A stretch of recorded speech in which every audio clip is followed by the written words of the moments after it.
You clicked on this video because you know you're going to be successful and not have to answer to anyone for the rest of your human existence. I can guarantee you one thing, being your own boss is 100 times easier than it was for me 10 years ago. Nobody believed me and everybody told me not to go ahead with my business. And fast forward to today and everybody wants to be in my position. Everyone wants to taste success, but nobody wants to fight for it, especially you. It took me over 10 years of learning the hard way in some horrible conditions and a lot of challenges to get to where I am today. But with the information I'm about to share with you, you'll avoid these mistakes and achieve every goal you have in mind. So let's start by debunking a common myth. And if you understand this one simple concept, you're already ahead of 99% of startups. Being your own boss doesn't mean effortless riches, living the high life, buying Bentleys, living in luxury villas. It's actually a lot tougher than that. And this is the face of what you see on social media, but behind it is a lot of hard work, a lot of discipline. There's going to be pains and challenges, and there's going to be highs and lows. To me, it's a roller coaster. You're going to have your high points, you're going to have your low points, but in the end, we're there to enjoy the ride. So imagine waking up early, not because your alarm forced you to, but you really want to get out of bed and get on with your business idea. You really want to get out of bed and do things that make you passionate. And that's what a boss should be about. And don't get me wrong, a lot of bosses don't want to get out of bed and they don't want to get to the jobs because they hate them or they're just not enjoying themselves. And unfortunately, it's quite common with entrepreneurs that their mental health is affected and they just don't want to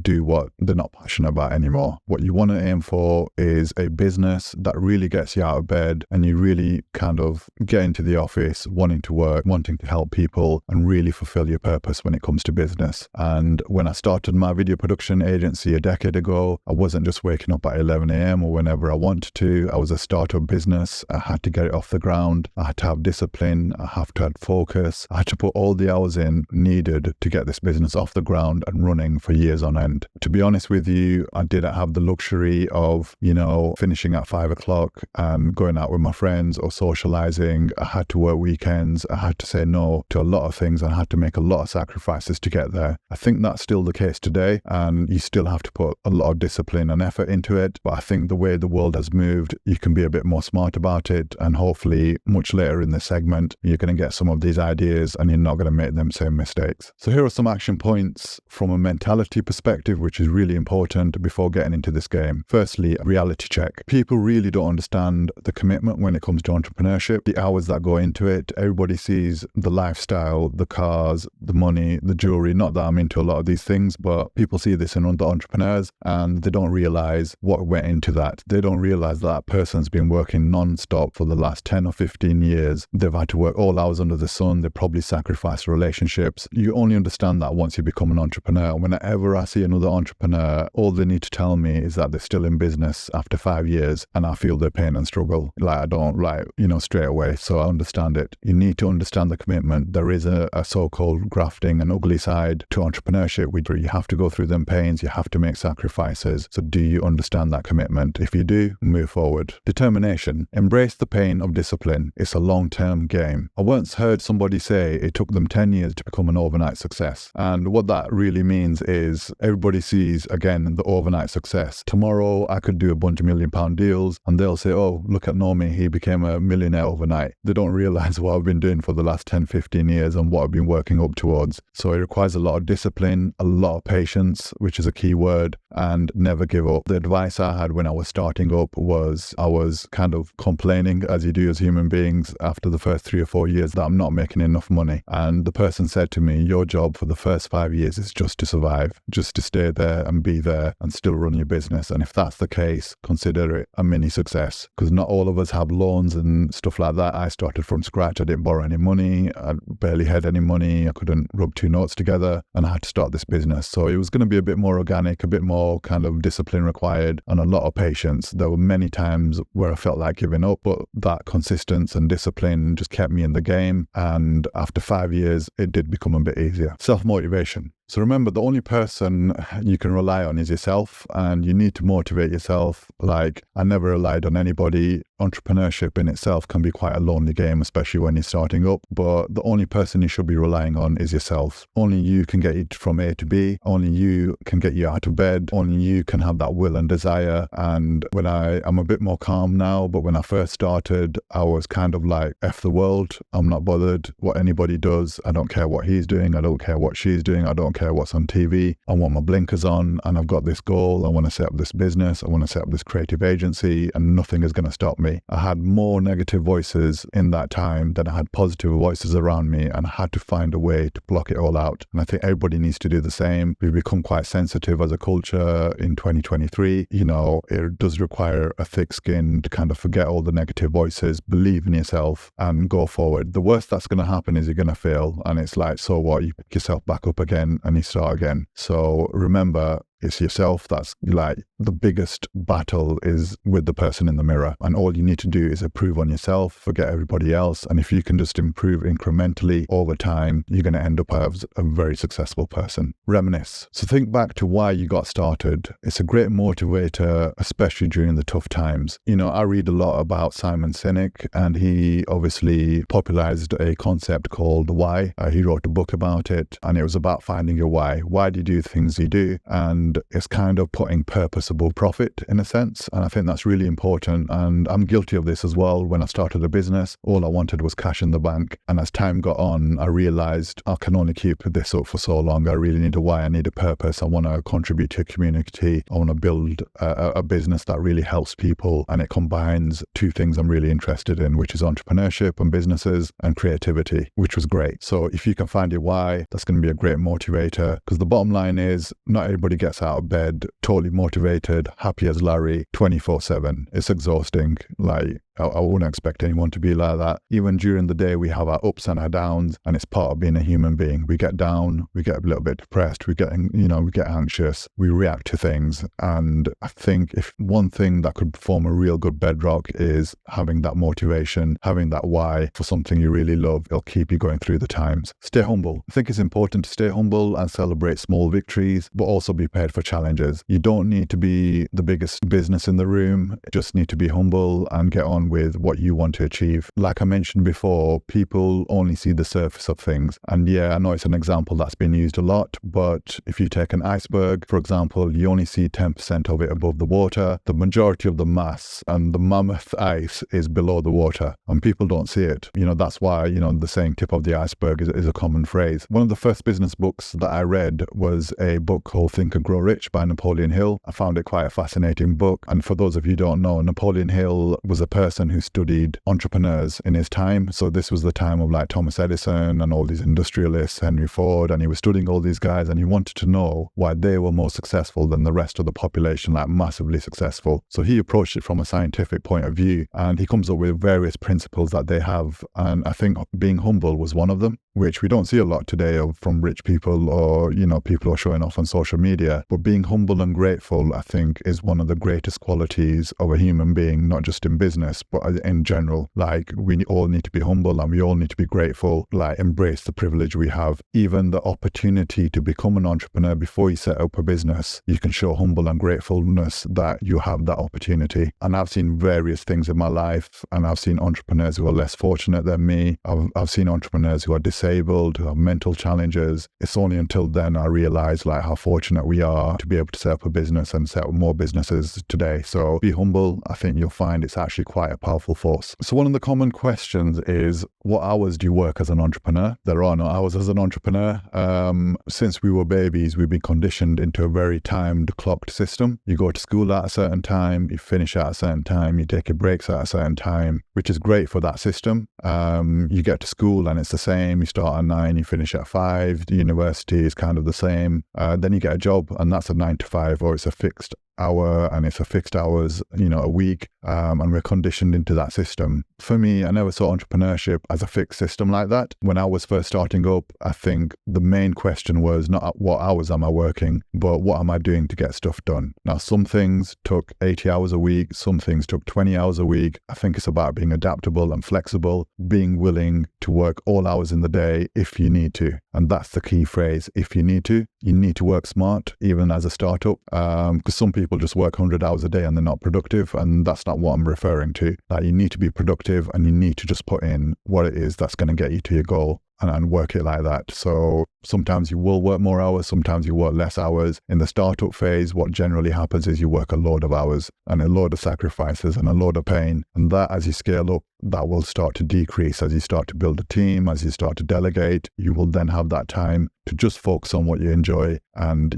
take it further. So here's how you make it happen. Self-awareness. As Richard Branson once said, take care of your well-being, take breaks, but also know when to push the boundaries. Recognize when you need to recharge, but also when it's time to dive deep. So like I mentioned earlier, it's about working smartly. It's about taking them breaks. It's about finding them moments of happiness and in the journey itself, but also doing what it takes. Really important, because when it comes to kind of putting them extra hours in, when it comes to doing what it takes, if you're not able to get there, then there's a potential that business may fail. And yeah, there are people outworking me. There are, I'll be outworking other people, and it's not about comparing one with the other. Everybody has their own life. Everybody has what they can put in. But like for me, you need to break that mentality of the 9 to 5 and put them hours in to get the job done. Flexibility. I read about a lot of entrepreneurs that work non-stop. Some of them, like Bill Gates, who used to like code during the night and in the sort of early hours of the day, forgetting about meals and forgetting about sleep, which is quite common with web developers and coders being in the industry. But the point is that they had a rhythm to get stuff done. That's what they had to do to get stuff done. And I see entrepreneurship as something like professional sports or an athlete. Like, you wouldn't tell an athlete, don't run as much, don't train as much, don't eat as much, because at the end of the day, they've got a goal to get to. And with entrepreneurship, it's the same. Sometimes we do make sacrifices, and is it good in the long run? Probably not. You can't starve yourself in the long run and miss meals all the time, or not sleep all the time, or miss like social relationships. It's not healthy in the long run. We understand that. But when you've got that sort of short sprint and you've got that short run to do, we put the time in, we put the effort in, and we get stuff done. And that's what makes us elite entrepreneurs. That's what makes elite athletes. And that's our mindset. It's the mindset of a champion. And that's like what we are. I know it's a warrior mentality, but there's no other way around it. Like, you're out there going to the front line, doing a battle. There's no ifs or buts or excuses or anything. So, we're trying to hit a target. We're trying to become champions. And that does require sacrifice, whether you're a musician, whether you're an athlete, whether you're an entrepreneur, or just somebody who's trying to be an elite in the field. And we've all done it. The best of the best had to do it. And suffered along the way, but that's what made them great. Endurance. According to Forbes, 90% of startups fail, but that 10% succeed due to resilience and perseverance. So embrace the grind and aim to be in that 10%. Perseverance is a really, really important quality to have as an entrepreneur. One of the sort of top qualities that I had when I started up, and going back to not listening to them negative voices, was to keep going. Keep going no matter what. Don't be upset about things. Keep going if you're depressed. Keep going if you're happy. Keep going if you're angry. Keep going if people let you down. And that perseverance just meant that I was able to get to some kind of finish line. I still don't feel I'm at the finish line, obviously, and I'm still trying to do many things in business, but it got me towards the end goal of what I was trying to achieve. Far too many entrepreneurs that I see give up too early. And sometimes you can actually see that if they just kept going for another 3 months or 6 months or even 12 months, which isn't that long, they probably would have made it, and you can actually see it. But they gave up too early, or whatever, they found it too difficult and they didn't want to keep going. And you have to go past the point of pain in order to kind of grow, if you like, referring again to fitness, if you like, and athletes. So if you can find a way to be more resilient, it's going to be a really strong skill to have as an entrepreneur. Prioritize. When I was laying the groundwork for the business that I'm running right now, it was easy to get lost in a sea of tasks. Because what happens typically as an entrepreneur is you have to do everything. You're the salesperson, you're the guy who produces the videos, you're the guy who speaks to the clients, you're the guy who does the accounting, you're the marketing department, you're the operations, you're that everybody basically. And that's typical of an entrepreneur. If you're, starting off as a one person, that's totally fine. But eventually it becomes too much and you can't focus. And if you want to scale your business, you've got to start positioning people in the right places. You have to position people of strength in the right places in all those operations that I just mentioned. And hopefully they'll do a better job than you. And that will allow the business to become better. It'll allow the business to scale. And I think it's really important. So what you want to do eventually is kind of come out quite wide, do a lot of things, and then you start to focus. You start to have a bit more laser focus. You start to focus on things that you enjoy, focus on things that you're really good at, and do the same for the people. Let them focus on things that they enjoy. Let them focus on things that they're good at. And when that all comes together, the orchestra comes together, and you as the entrepreneur or the composer in this context will see a beautiful performance. So a study by Harvard Business Review suggests that reflection boosts performance. This isn't groundbreaking, and I'm sure you aren't shocked to hear this, but when was the last time you reflected? When was the last time you had a brainstorm? When was the last time you meditated and reflected? When's the last time you sat by yourself and asked yourself some serious questions on why you're doing what you do? I referred earlier to the concept of why, and if you self-reflect a little bit, it might help you answer that question. It's actually a really difficult question. Well, I found it really difficult to answer why.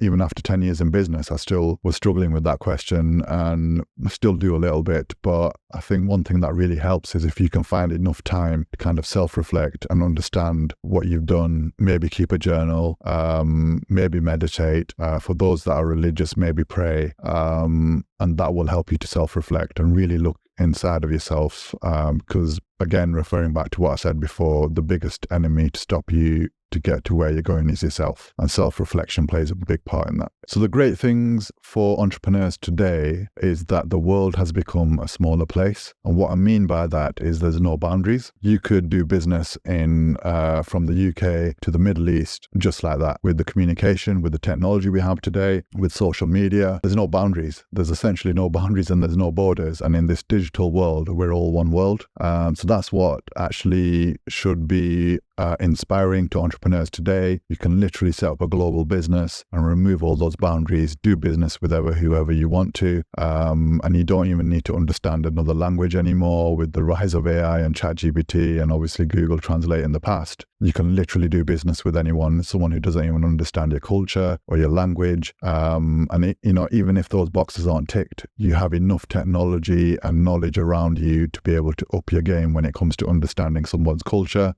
someone's way of doing business, and actually breaking down their boundaries. So, I know this might be a little strange, but when I started business, social media was just starting. The video revolution was just beginning, and I was setting up a video production company. But it wasn't as easy to do business with someone abroad. We had to do a lot of business locally, and then there had to be a reason to go across borders. Nowadays, even conducting business, I'm not even talking about communication, literally we can fly across the world in a suitcase full of video equipment and start filming content out in Dubai and come back within a day, and we're done. And it's kind of like, it doesn't matter if it was Dubai or London or New York, we don't need to carry a 50-man crew anymore, because technology has allowed us to pack everything, all our studio in one suitcase, get across borders and come back, and the audience wouldn't know any different. So I think that's the big opportunity with entrepreneurs today. You have that breakage of boundaries. So go out there and do business with whoever you can. It doesn't need to be in your city. It can be anywhere in the world. It can be from your bedroom, from your office. You can go out there, and that's a great thing. Decisions and responsibility. Everyone has to choose whether they want to live a life of stability or a life of risk. Most choose the safer option, which is a totally normal human behavior, and go through the education system, get the 9-to-5 job, get a nice stable salary. But entrepreneurship, especially when you're starting your own business, is almost the complete opposite. There's no safety net underneath you. You may not have a stable income. You may not even have a salary for the first months of you starting your business. And that was the case for me. I was unable to take a salary for a long time because I was starting the business, and you're the captain of the ship. Everything rests on your shoulders. The responsibility is a lot greater. And once you start recruiting people, they then become responsible for you as well. Whereas in a 9-to-5 job or a corporate job, you're quite stable and you don't need to worry about that stuff. So especially like for people who start to have families, kids, that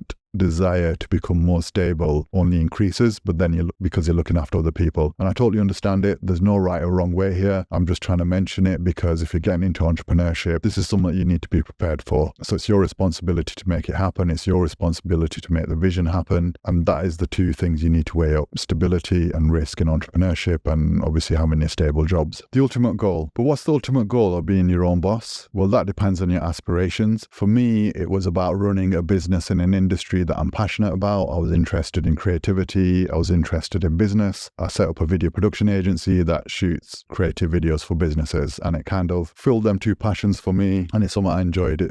Creativity is big on the agenda for me, and I also love entrepreneurship from an early age. So both fulfilled that need for me. But for you, it might be a little bit different. You're going to have your own motivations, and it's important to find that. Steve Jobs once said, the only way to do great work is to love what you do. I think that's really important. You want to love what you do.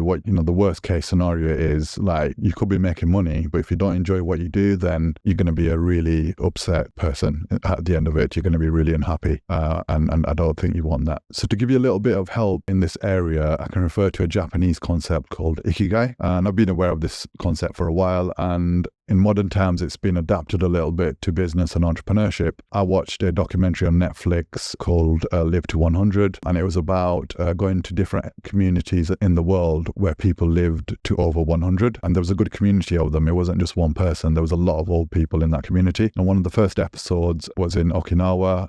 The presenter was trying to work out why these people lived to over 100, and one of the themes that came out was ikigai. They were enjoying what they do, and there was no such thing as retirement. So even in their old age, they were working, they were gardening, they were sewing, they were doing work, they were playing games, and they looked brilliant. They looked so healthy. Some of them people over 100 were more mobile than I was. So I was really intrigued by it. And I think one of the comments a lady made from it was, be happy with your community, be happy with people. And that's one of the things that keeps me going. And I guess from a motivational perspective, it gets you out of bed. If you're happy what you're doing, and you say you love gardening, you're going to love to get up and look at them plants and water them trees and, really love what you do. It's a great motivation. And from a biological standpoint, it must be having a positive effect. So striking that balance between hard work and doing what makes you happy is really important. In terms of ikigai in the modern world, I try to put it into 4 pillars. So it's about loving what you do, doing something that the world needs, doing something that you're good at, and doing something that you get paid for. And you have these 4 circles and these 4 overlaps, and you really want to be in these areas where you can strike a balance between these 4 pillars, and that's where you'll find your happy place. So if you can really think about that and map out, where that would be in terms of your life and where you want to go, I think you'll have a little bit of a smoother journey when it comes to entrepreneurship. So if there's anything